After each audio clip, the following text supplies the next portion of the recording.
अस्सलाम वालेकुम। आज हम एक्लेजिया के बारे में बात करेंगे। सबसे पहले इसकी डेफिनेशन देख लेते हैं। It is hypertrophic lower oesophageal sphincter which fails to relax in response to swallowing. तो बेसिकली इसमें क्या होता है, इसमें तीन चीज़ें होती हैं, ठीक है।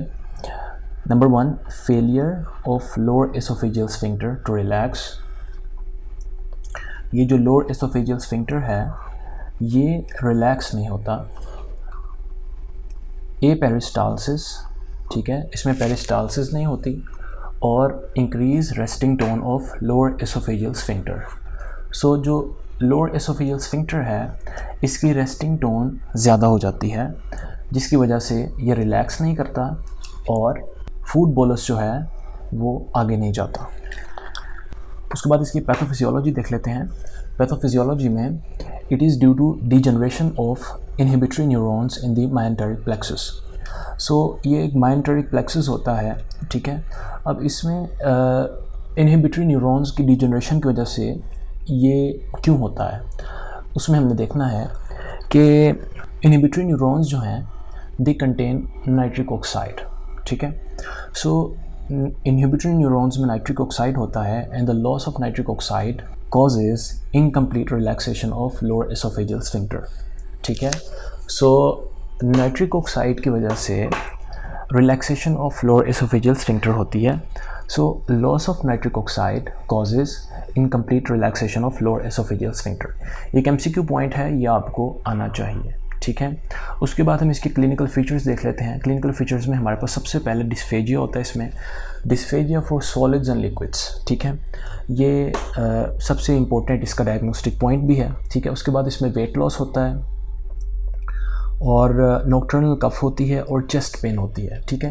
ये इसके क्लिनिकल फीचर्स हैं। जो डायग्नोस्टिक पॉइंट्स हैं वो भी मैं आपको एंड में इसमें बताऊंगा कि आपने किस तरह क्वेश्चन को देखना है और उसमें डायग्नोसिस कैसे आपने बनाना है। वो एंड में आपसे क्वेश्चन भी डिस्कस करेंगे और उसमें हम फिर देखेंगे कि आपने डायग्नोसिस कैसे बनाने हैं। आगे चलते हैं, आगे इसके कॉम्प्लिकेशंस देख लेते हैं। कॉम्प्लिकेशंस में सबसे पहले इसमें जो कॉम्प्लिकेशन है वो है स्क्वेमस सेल कार्सिनोमा, ठीक है। नंबर 1 पे है स्क्वेमस सेल कार्सिनोमा।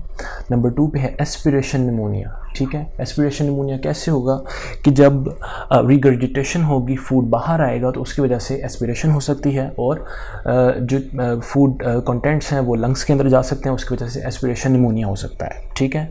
नंबर 3 पे हमारे पास एयरवे ऑब्स्ट्रक्शन हो सकती है। क्या होगा कि वो जो फूड कंटेंट है वो आपके ट्रैकिया में जाएगा और उसकी वजह से आपकी एयरवे ऑब्स्ट्रक्शन हो सकती है। नंबर 4 पे है डायवर्टिकुलाइटिस। इसमें एक निमोनिक भी आप याद कर सकते हैं साद के नाम से, ठीक है। ये एक निमोनिक है, इससे भी आप इसको याद कर सकते हैं। आगे चलते हैं हम इसके इन्वेस्टिगेशंस में। इसमें आपने जो इम्पोर्टेंट चीज़ें हैं वो याद रखनी है। फाइनल ईयर में आपको सिर्फ इम्पोर्टेंट नाम आने चाहिए और उसमें इतने ज़्यादा डिटेल में जाने की ज़रूरत नहीं होती। सो इसकी इन्वेस्टिगेशन में आपने एंडोस्कोपी करनी है, ठीक है। एंडोस्कोपी आप करेंगे, उसमें आप देखेंगे कि नीचे क्या प्रॉब्लम है, ठीक है। उसके बाद आपने बेरियम स्वेलो करना है और नंबर 3 पे आपके पास एसोफेजियल मैनोमेट्री है।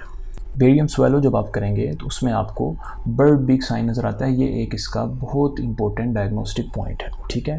ये बर्ड की तरह की बीक बनी होती है और ये आपको उसमें नज़र आता है। उसके बाद इसकी मैनेजमेंट देख लेते हैं। मैनेजमेंट में सबसे पहले हमने इसमें कैल्शियम चैनल ब्लॉकर्स देने हैं, ठीक है। उसके बाद इसमें नाइट्रेट्स देते हैं and then endoscopic injection of botulinum toxin into lower oesophageal sphincter, ठीक है। एंड देन उसके बाद हम क्या करते हैं, न्यूमेटिक डायलेशन कर लेते हैं। इन चीज़ों को एज इट इज़ आपने याद करना है, ठीक है। और फाइनल ईयर के अंदर डायग्नोसिस बनाना है आपने। उसके बाद आपको इन्वेस्टिगेशन आनी चाहिए और उसकी ट्रीटमेंट मैनेजमेंट। ये 2 चीज़ें फाइनल ईयर में बहुत इंपॉर्टेंट हैं। ये आपको आ गई तो आप आराम से प्रॉफ पास कर सकते हैं। उसके बाद हम आ जाते हैं, एक और चीज़ आपकी रह गई थी, सर्जिकल ट्रीटमेंट के अंदर आपकी हेलर मायोटमी आ जाती है। इसमें हेलर मायोटमी करते हैं, ठीक है। उसके बाद हम पास्ट क्वेश्चंस देख लेते हैं कुछ। इसको पढ़ लेते हैं एक दफ़ा। 45 years old female presents in OPD with complaints of difficulty in swallowing for solids and liquids for the last 1 year. This accompanied by nocturnal cough and vomiting. Ingested food 2 to 3 days ago, ठीक है। अब इसमें क्या है, difficulty in swallowing for solids and liquids for the last 1 year, ये इसका एक diagnostic point बन गया, ठीक है। उसके बाद दूसरा डायग्नोस्टिक पॉइंट जो है वो है नॉक्टर्नल कफ, ठीक है, एंड वॉमिटिंग। ठीक है, तो इससे आपको पता लग जाएगा कि ये एक्लेजिया है। सो इसका डायग्नोसिस क्या होगा, एक्लेजिया हो गया। और व्हाट इज़ द इन्वेस्टिगेशन, तो इन्वेस्टिगेशन हमने पहले डिस्कस कर लिया। उसके बाद हम सेकंड क्वेश्चन देखते हैं। 26 years old female presents with complaints of difficulty swallowing which has worsened gradually, ठीक है, over time for the last 1 year. So difficulty swallowing which has worsened gradually over the last 1 year, ठीक है. She gives history of feeling as if food gets stuck in her mid chest. She notices that swallowing difficulty is worse for liquids and by standing and moving around after eating. ये जो line है ना, ये line diagnosis है एक्लेजिया का, ठीक है. ये डेविडसन की लाइन है और ये आपको पता होना चाहिए कि ये एक्लेजिया का डायग्नोसिस है. She has 15 pound weight loss भी आ गया इसके अंदर. And reports occasional regurgitation of undigested food after eating, ठीक है. So what is diagnosis achalasia, how will you confirm it, confirm कैसे करना है, ठीक है, जो हमने पीछे देखा था. कैसे करेंगे, एंडोस्कोपी करेंगे, बेरियम स्वेलो कर लेंगे, ठीक है, और एसोफेजियल मैनोमेट्री कर लेंगे. उसके बाद गिव ब्रीफ ट्रीटमेंट में आपने वही सारी मैनेजमेंट जो हमने पीछे डिस्कस की है, ये सारी मैनेजमेंट आपने लिख देनी है. सो अब एक दफ़ा हम इसके डायग्नोस्टिक पॉइंट्स देख लेते हैं कि इसके डायग्नोस्टिक पॉइंट्स क्या बनेंगे. सो डायग्नोस्टिक पॉइंट्स,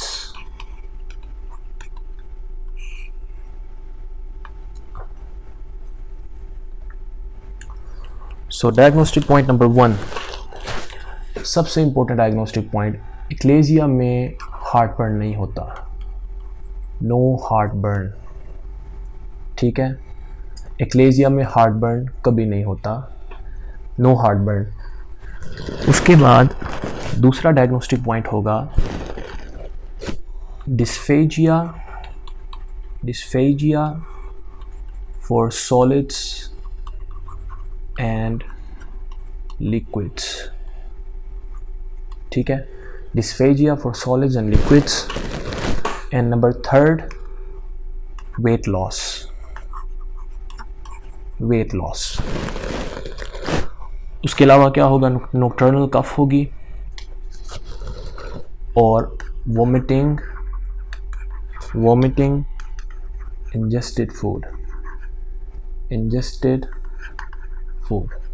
सो ये चंद डायग्नोस्टिक पॉइंट्स हैं जो कि आपको पता होना चाहिए. इनमें से कोई भी डायग्नोस्टिक पॉइंट वहाँ पे आ जाए तो आप देख सकते हैं. सबसे इम्पोर्टेंट जो इसमें डायग्नोस्टिक पॉइंट है, आपने देखना है कि हार्ट बर्न नहीं होगा.